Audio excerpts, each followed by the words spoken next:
안녕하세요 여러분, Margot입니다. Hi everyone, it's Margot. Bonjour tout le monde, c'est Margot, j'espère que vous allez bien. Perso, moi ça va. Du coup, aujourd'hui on se retrouve pour un nouvel épisode et aujourd'hui je ne vais pas parler d'un drama, mais je vais vous parler d'un film. Aujourd'hui, je vais vous parler du film coréen The Host, ou en coréen Kwemul, un film de 2006, réalisé par Bong Joon-ho et qui fait environ 2 heures. Donc voilà, je suis de retour pour vous parler de ce film. Alors en fait, pourquoi je parle de ce film en sachant qu'il date de 2006, c'est pas anodin, c'est tout simplement récemment, au mois de mars, je crois que c'était le 8 mars, une remasterisation a été faite pour le film de The Host en 4K, en 4K du coup, et a été diffusée dans les cinémas. Donc récemment, j'étais sur Paris pour plusieurs événements, donc j'ai eu la chance justement d'en profiter pour aller voir The Host en 4K, en sachant que je ne l'avais jamais vu avant. Oui, je sais, je suis en retard, j'avais jamais vu The Host, et moi, ma première version de The Host, c'était justement cette nouvelle version en 4K, et franchement, j'ai adoré. Et justement, j'ai tellement aimé le film que je me suis dit, il faut que j'en parle, même si de base, en fait, je parle pas trop des films de Bong Joon-ho parce qu'ils sont extrêmement populaires, il y a déjà plein de gens qui ont fait des reviews. Généralement, je ne parle pas de ces films-là. Par exemple, je n'ai jamais parlé de Parasite ou d'autres films qu'il a fait. Mais là, en fait, j'aimais tellement le film et je me suis dit que voilà, il fallait que j'en parle parce que je pense qu'il y en a beaucoup peut-être qui savent pas que c'est disponible en ciné. Donc je me suis dit pourquoi pas en faire un épisode justement pour vous donner un petit peu mon avis sur The Host parce que ça m'a laissé une très très forte impression. En sachant aussi qu'au moment où vous m'écoutez, je sais pas quand l'épisode va sortir, donc peut-être qu'au moment où vous m'écoutez, c'est toujours disponible dans les cinémas ou peut-être pas. Donc voilà, je sais pas quand je vais vous le sortir, j'espère que vous pourrez quand même aller le voir. Je pense que ça va rester un moment, à mon avis, ça va rester un très long moment et aussi pourquoi je l'ai vu, pourquoi ça m'intéressait parce qu'il y a pas longtemps en fait, Bong Joon-ho était sur Paris en fait pour faire une masterclass, c'était organisé par The Joker, The Jokers, c'est un distributeur et il y avait une masterclass qui était organisée au Grand Rex et en fait on devait y aller avec Christelle. Mais on a annulé, on a dit qu'on a décidé de pas y aller. C'est vrai que c'est un de nos plus grands regrets de 2023, je pense, c'est de ne pas y être allé. On aurait dû vraiment y aller, on regrette un petit peu, mais bon, c'est fait. Et du coup, faute justement de pas avoir pu assister à cette masterclass et cette diffusion de The Host, je me suis dit, pourquoi pas justement aller le voir sur Paris. Donc voilà, si jamais je suis allée le voir au MK2 de Paris Bibliothèque. Alors pourquoi celui-là, j'ai pas choisi celui-là au hasard, tout simplement parce qu'en fait, The Jokers, ils avaient mis un post comme quoi en fait, certains cinémas en France t'offraient un poster si tu achetais justement une place de cinéma pour ce film-là. Donc justement, je suis allée à MK2 Bibliothèque pour avoir le poster, donc le poster est là. Si vous êtes curieux, je pense que si vous remontez un petit peu mon feed d'Instagram, vous pourrez retrouver la photo du poster.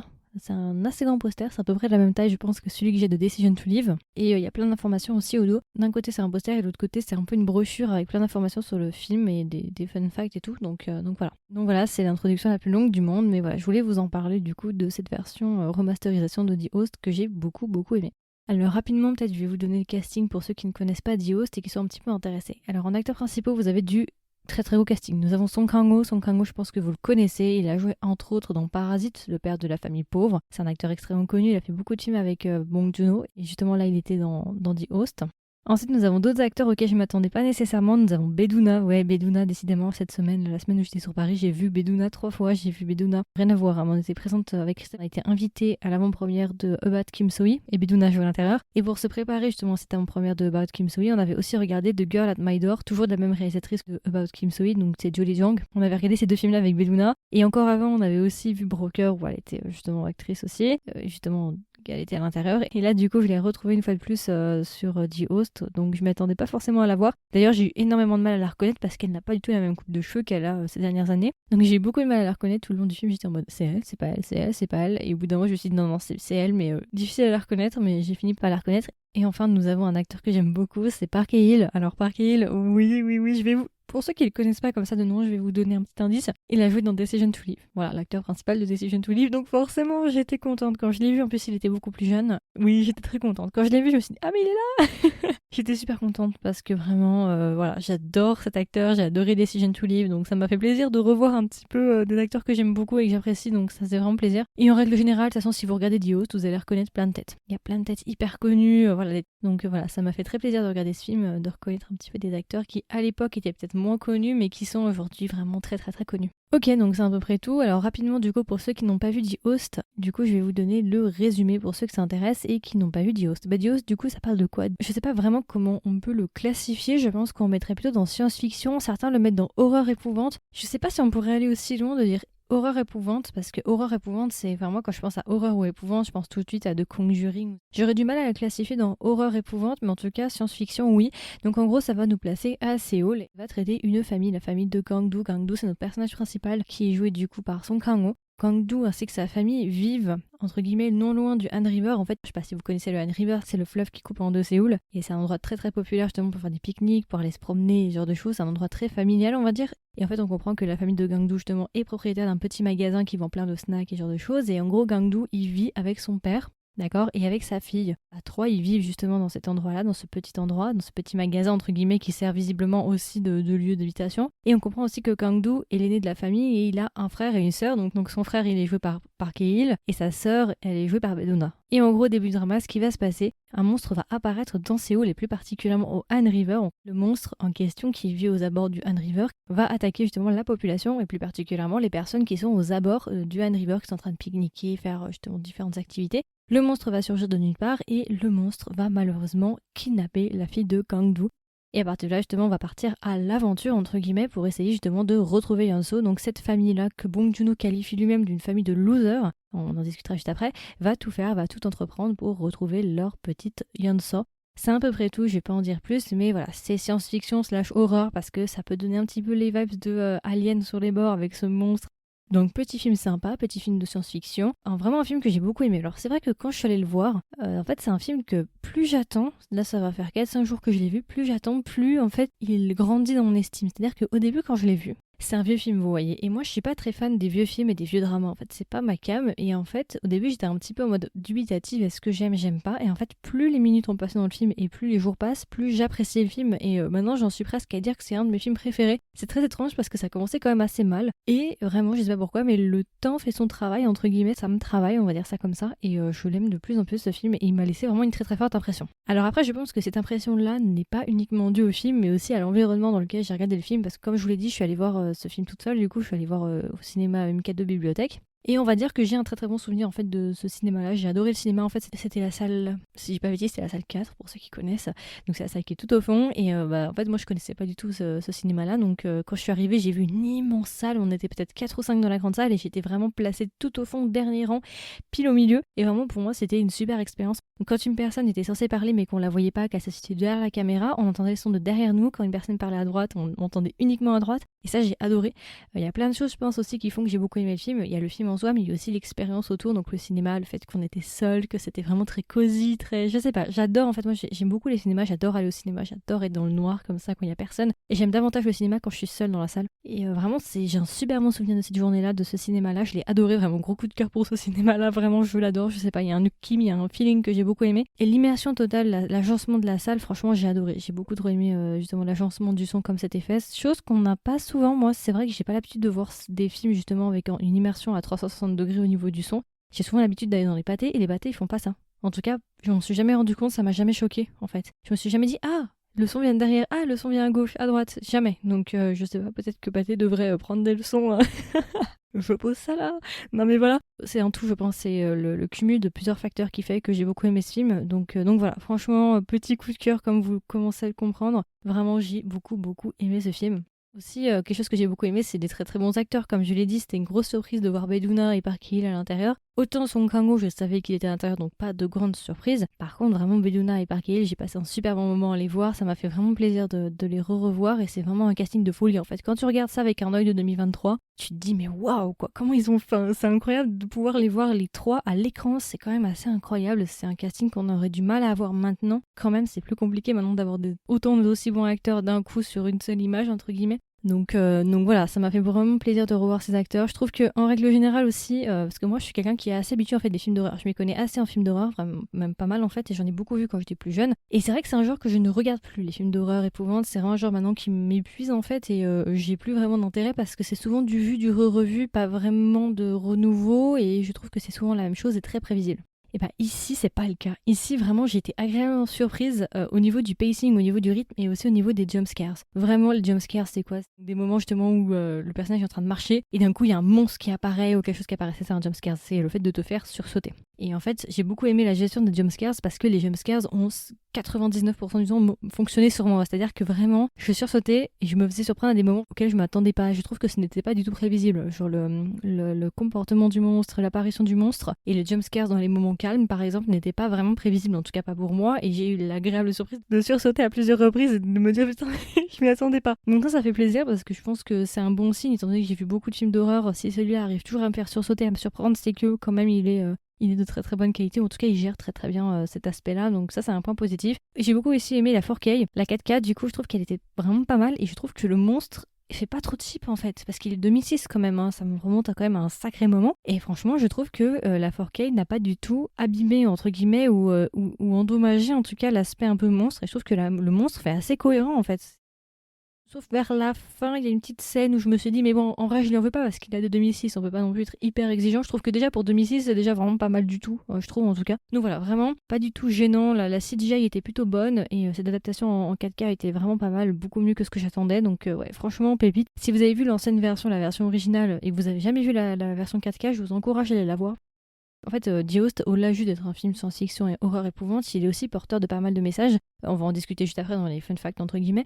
Mais ce que j'ai beaucoup aimé aussi, c'est que c'est un film quelque part d'actualité. C'est-à-dire que je peux commencer à en parler maintenant. En fait, The Host fait directement allusion au SARS. Parce que le SARS était en 2003, le film est sorti en 2006. Donc voilà, ça rebondissait sur justement le SARS et toute l'hystérie entre guillemets collective qu'il y avait eu autour de ce virus-là. Et ouais, c'est cette ambiance pesante et toxique qui régnait. C'est vraiment d'actualité tout simplement parce qu'en le regardant en 2023, on peut clairement rebondir sur le Covid du coup. Et je trouve qu'il y a pas mal de rapprochements à faire avec le Covid, toute cette question de l'hystérie, toutes les dérives qu'il y a autour de ça et ces moments d'hystérie collective et tout, où la raison ne règne pas forcément durant cette période-là, et où la peur règne principalement et la désinformation et ce genre de choses. Et je trouve que c'est un film, je pense, qui peut être regardé à n'importe quelle période, même plus tard dans 10-15 ans, parce qu'il y a toujours des thèmes qui ressortent régulièrement et que tu peux rattacher à ton quotidien. Donc voilà. Après, pour les points négatifs, j'ai pas vraiment de points négatifs, à vrai dire, j'en ai même pas du tout. Au début, c'est vrai que j'étais un peu dubitatif. Quand j'ai commencé, je me suis dit, bon, ok, ça va, c'est pas mal, mais ce sera pas un coup de cœur, vous voyez. Et au fur et à mesure du film, je me suis dit, ah non, en fait, c'est pas mal, il y a plus. There is more to meet the eye, c'est ce qu'on dirait en anglais, il y a plus qu'il ne semble. Et en fait, c'est beaucoup plus. Il y a plusieurs couches, je pense, de lecture aussi, il faut gratter un petit peu. Et si tu grattes la surface, il y a vraiment des choses très très intéressantes. Une fois que j'aurai terminé tout ce que j'ai à dire maintenant, je vous ferai une mini section fun fact, mais par contre là c'est vraiment ça, si ça vous dérange pas de les spoiler, ou bien si vous avez vu le film et voilà. Et du coup alors si je devais recommander le film à un ami ou une amie, qu'est-ce que je lui dirais? Est-ce que même je recommanderais le film? Alors bien sûr je vous le recommande, alors moi je le recommande principalement en 4K du coup la version remasterisée qui vient de sortir, et je vous la recommande davantage si vous pouvez vous la trouver au cinéma vraiment. Alors je sais pas quand l'épisode va sortir, mais si au moment où vous m'écoutez, il est toujours disponible au cinéma, allez-y au cinéma. C'est pas du tout la même ambiance que si vous le regardez par exemple sur votre télé ou sur votre ordinateur, c'est pas du tout le même délire. Et vraiment la 4K, moi je trouve qu'elle est vraiment pépite. Je trouve vraiment que le film est très très bon en 4K, il a super bien vieilli. Et voilà, franchement j'ai adoré, c'était une super bonne expérience. C'est pas le genre de film que j'ai l'habitude de voir, surtout ces temps-ci, et vraiment ça m'a laissé une très très forte impression et je pense que je vais m'en souvenir pendant un long moment. Donc voilà, si vous voulez voir le film ou le redécouvrir, n'hésitez pas à y aller. Mais surtout, comme je vous l'ai dit, privilégiez les grandes salles et pas les petites salles, c'est super important. En vrai, j'ai pas grand chose à dire par rapport à The Host, franchement, je le recommande, y a aucun souci, c'est vraiment un de mes films préférés, je pense, de Bong Joon-ho. Après, je les ai pas encore tous vus, donc il faudrait peut-être que je les voie tous et ensuite je pourrais me faire un réel avis, mais en tout cas, ça c'est, je crois, je suis à deux doigts de dire que c'est un de mes films préférés. Alors, c'est pas mon film préféré comme Decision to Live, on est bien d'accord, mais ça rentre dans ma sélection de mes films préférés. Sans aucune hésitation, je pense que doucement, plus le temps passe, plus il grandit dans mon estime, entre guillemets. Alors du coup, si je devais donner une note sur 20 à The Host, combien est-ce que je lui mettrais? Je lui mettrais 17,5 sur 20. Voilà, petit coup de cœur, je pense que vous l'avez compris. C'est pas le genre de film dont j'ai l'habitude de parler, c'est pas le genre de film que j'ai l'habitude de voir. Mais vraiment très très bonne surprise, ça a cassé mon quotidien, ça m'a fait du bien de voir autre chose et vraiment l'immersion était vraiment au top. Donc voilà, je vous le recommande vivement si vous ne l'avez pas encore vu ou si vous l'avez vu mais que vous voulez justement revoir cette version 4K, cette version 4K, franchement n'hésitez pas, c'est vraiment une très très bonne remasterisation. Alors voilà, donc là c'est fini pour la partie sans spoilers, d'accord? Je voudrais juste faire un petit point entre guillemets avec spoilers, juste sur quelques fun facts dont je voulais vous parler, parce que j'avais entendu pas mal de choses par rapport à The Host, et j'ai entendu et vu pas mal de trucs assez intéressants. Faut savoir en fait que The Host de base, c'est un film justement qui certes avait du budget, mais en fait Bong Joon-ho avait expliqué que pour faire justement l'animation, le CGI de ce monstre-là, il avait quasiment pas de budget et que c'était super compliqué de faire son monstre. Parce qu'il n'avait pas assez de sous, et surtout pour l'époque, c'était pas encore très populaire entre guillemets CGI, et en fait il avait expliqué Bong Joon-ho qu'il n'avait personne pour lui expliquer comment ça fonctionnait, et du coup il était obligé d'apprendre de lui-même justement toute cette question du CGI, comment créer le monstre, comment le modéliser, enfin pas comment le modéliser, mais en tout cas comment je pense aussi filmer les scènes et comment adapter le truc. Toute la question du CGI, il a dû l'apprendre tout seul parce que personne ne pouvait le lui apprendre et c'était pas encore quelque chose de très très populaire entre guillemets en Corée du Sud encore. Je crois qu'ils n'avaient pas encore de team pour vraiment faire ça en Corée. Et ensuite il y avait deux trois petites choses dont je voulais vous parler. Déjà la scène d'ouverture, vous savez, avec les scientifiques, le scientifique qui dit justement de déverser là un produit chimique dans les viandes sans dépêchez-vous, et l'autre homme lui dit non c'est pas possible, ça va se déverser dans le Han River, c'est de l'eau potable et tout, enfin on peut pas faire ça. Mais en fait c'est issu d'un vrai cas, c'est l'affaire McFarland qui est un vrai cas en fait visiblement ça se serait passé dans une base américaine.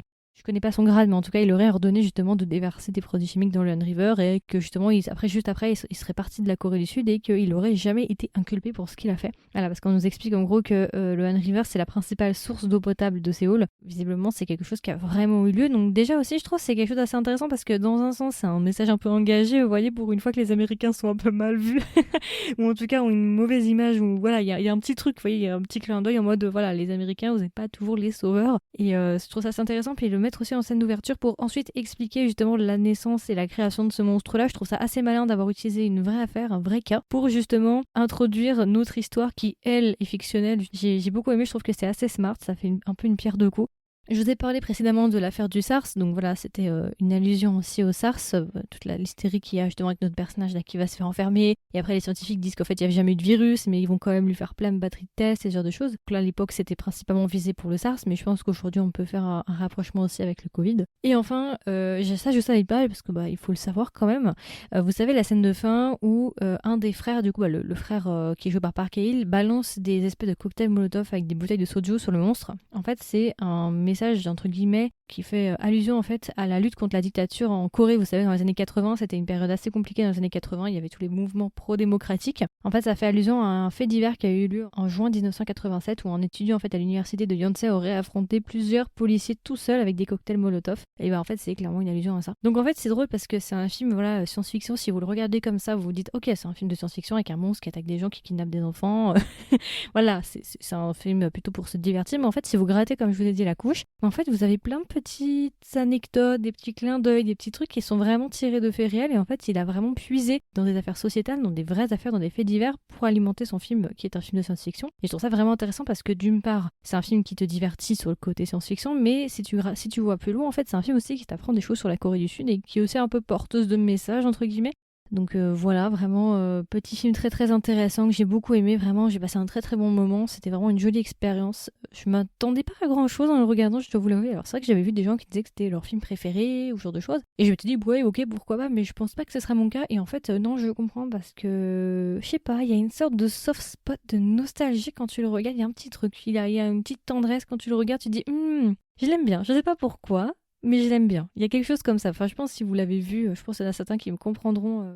Mais c'est assez particulier. Mais ouais, il y a une sorte d'attachement. Même si c'est pas mon style de base, il y a une forme d'attachement. Et juste, il y a une scène que j'ai beaucoup aimée, que j'ai bien aimé aussi dans le film, c'est qu'on voit le Han River, mais d'une autre manière. C'est-à-dire qu'on voit la structure des ponts, les passages secrets au niveau des ponts. Voilà. Et vous savez, il y a plusieurs scènes justement où Beduna, elle parcourt des ponts, des espèces de balustrades, des espèces de ponts dans les airs qui se situent juste en dessous du pont.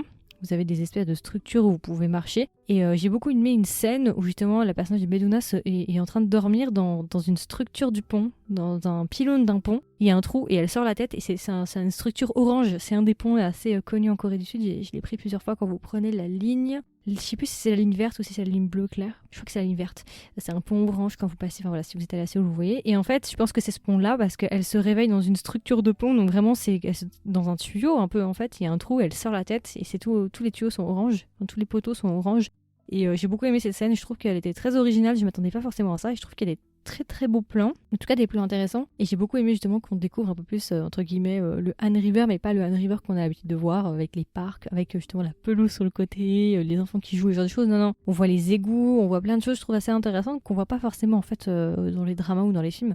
Donc voilà, c'est à peu près tout, je pense. J'ai fait le tour pour ce review assez court sur le film The Host. Je voulais pas non plus passer des heures parce que je pense qu'il y a beaucoup de gens qui ont déjà fait des reviews et je pense pas apporter quelque chose de plus non plus. Mais je voulais quand même vous en parler, vous dire un petit peu mon ressenti, quelques petits points que je voulais faire. Pour ceux par exemple qui l'ont pas vu encore, qui soit ne le connaissent pas, ceux qui n'ont pas eu l'occasion de le voir. Voilà, je pense que vous avez eu mon retour, je pense que vous avez compris que je l'ai apprécié. Donc comme d'habitude, n'hésitez pas à me donner vos retours. Est-ce que vous l'avez vu? Si vous l'avez vu, est-ce que vous l'avez aimé? Vous l'avez pas aimé? Il y aura une section commentaires. Si vous m'écoutez sur Spotify, vous avez juste à swiper vers le haut. Il y a marqué Q&A et là vous pouvez répondre à ma question. Ce sera une question du style est-ce que vous avez aimé le film ou qu'est-ce que tu as pensé du film? Et vous pourrez lâcher un commentaire. J'adore lire vos commentaires. Et si jamais vous n'avez pas Spotify, c'est pas grave, vous pouvez venir me voir sur Instagram ou TikTok et me dire ce que vous avez pensé du film. Est-ce que vous l'avez redécouvert? Est-ce que vous l'avez découvert? Et puis voilà, écoutez, je vous souhaite une agréable journée ou une agréable soirée et je vous dis à la prochaine pour un nouvel épisode. Bye bye!